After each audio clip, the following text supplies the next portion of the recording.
Hi ನಮಸ್ಕಾರ ಸ್ನೇಹಿತರೆ.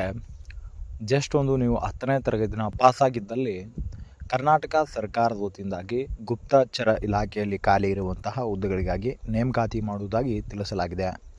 ಈ ಒಂದು ಹುದ್ದೆಗಳಿಗೆ ಸಂಬಂಧಪಟ್ಟಿರುವ ಹಾಗೆ ಕಂಪ್ಲೀಟ್ ಆಗಿರುವಂತಹ ಮಾಹಿತಿಯನ್ನು ನಾನು ನಿಮಗೆ ಈ ಒಂದು ವಿಡಿಯೋದಲ್ಲಿ ತಿಳಿಸಿಕೊಡ್ತೇನೆ.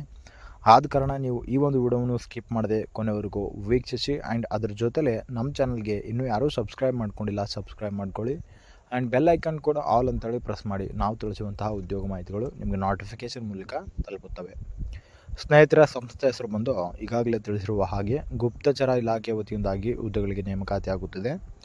ಇನ್ನು ಉದ್ಯೋಗದ ಸ್ಥಳ ಬಂದು ಭಾರತವಾಗಿದ್ದು ಆ್ಯಂಡ್ ಖಾಲಿ ಇರುವಂತಹ ಪೋಸ್ಟ್ಗಳ ಸಂಖ್ಯೆ ಬಂದು 455 ಪೋಸ್ಟ್ಗಳಿಗಾಗಿ ನೇಮಕಾತಿ ಮಾಡುವುದಾಗಿ ತಿಳಿಸಲಾಗಿದೆ. ಆ್ಯಂಡ್ ಈ ಒಂದು ಹುದ್ದೆಗಳಿಗೆ ವೇತನ ಶ್ರೇಣಿ ಬಗ್ಗೆ ನೋಡುತ್ತಾದರೆ ಪ್ರತಿ ತಿಂಗಳು 21,700 ರೂಪಾಯಿಂದ 69,100 ರೂಪಾಯಿವರೆಗೂ ವೇತನ ಶ್ರೇಣಿಯಾಗಿ ನೀಡಲಾಗುವುದು ಅಂತೇಳಿ ಕೂಡ ತಿಳಿಸಲಾಗಿದೆ. ಇನ್ನು ಈ ಒಂದು ಹುದ್ದೆಗಳ ವಿವರದ ಬಗ್ಗೆ ನೋಡೋದಾದರೆ ಸೆಕ್ಯೂರಿಟಿ ಅಸಿಸ್ಟೆಂಟ್ ಹುದ್ದೆಗಾಗಿ ನೇಮಕಾತಿ ಆಗುತ್ತದೆ ಸ್ನೇಹಿತರೆ. ಆ್ಯಂಡ್ ಈ ಒಂದು ಹುದ್ದೆಗೆ ವಯಸ್ಸು ಮಿತಿ ಬಗ್ಗೆ ನೋಡೋದಾದರೆ ಕನಿಷ್ಠ 18 ವರ್ಷನ ಪೂರ್ಣಗೊಳಿಸಿರಬೇಕು ಹಾಗೂ ಗರಿಷ್ಠ 27 ವರ್ಷನ ಮೀರಿರಬಾರದು ಅಂತೇಳಿ ಕೂಡ ತಿಳಿಸಲಾಗಿದೆ. ಇನ್ನು SC/ST ಅಭ್ಯರ್ಥಿಗಳಿಗೆ 5 ವರ್ಷ, OBC ಅಭ್ಯರ್ಥಿಗಳಿಗೆ 3 ವರ್ಷನ ವಯೋಮಿತಿ ಸಡಿಲಿಕೆ ಕೂಡ ನಿಗದಿಪಡಿಸಲಾಗಿದೆ ಸ್ನೇಹಿತರೆ.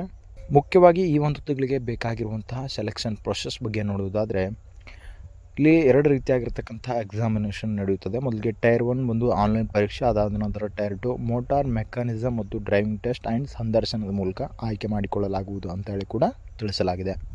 ಆ್ಯಂಡ್ ಈ ಒಂದು ಹುದ್ದೆಗಳಿಗೆ ಮುಖ್ಯವಾಗಿ ಶೈಕ್ಷಣಿಕ ಅರ್ಹತೆ ಬಗ್ಗೆ ನೋಡುವುದಾದರೆ ಈಗಾಗಲೇ ತಿಳಿಸಿರುವ ಹಾಗೆ ಯಾವುದೇ ಮಾನ್ಯತೆ ಪಡೆದ ವಿದ್ಯಾಸಂಸ್ಥೆ ವತಿಯಿಂದ ಅಭ್ಯರ್ಥಿಗಳು ಜಸ್ಟ್ 10ನೇ ತರಗತಿನ ಪೂರ್ಣಗೊಳಿಸಿದ್ದಲ್ಲಿ ಅರ್ಜಿನ ಸಲ್ಲಿಸಲು ಎಲಿಜಿಬಲ್ ಇರ್ತೀರಾ.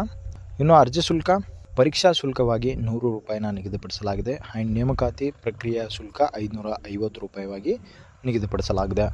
ಆ್ಯಂಡ್ ಈ ಒಂದು ಹುದ್ದೆಗಳಿಗೆ ಅರ್ಜಿ ಸಲ್ಲಿಸುವಂತಹ ಪ್ರಾರಂಭ ದಿನಾಂಕ ಸೆಪ್ಟೆಂಬರ್ 6, 2025 ಆಗಿದೆ ಮತ್ತು ಕೊನೆಯ ದಿನಾಂಕ ಸೆಪ್ಟೆಂಬರ್ 28, 2025 ಆಗಿದೆ.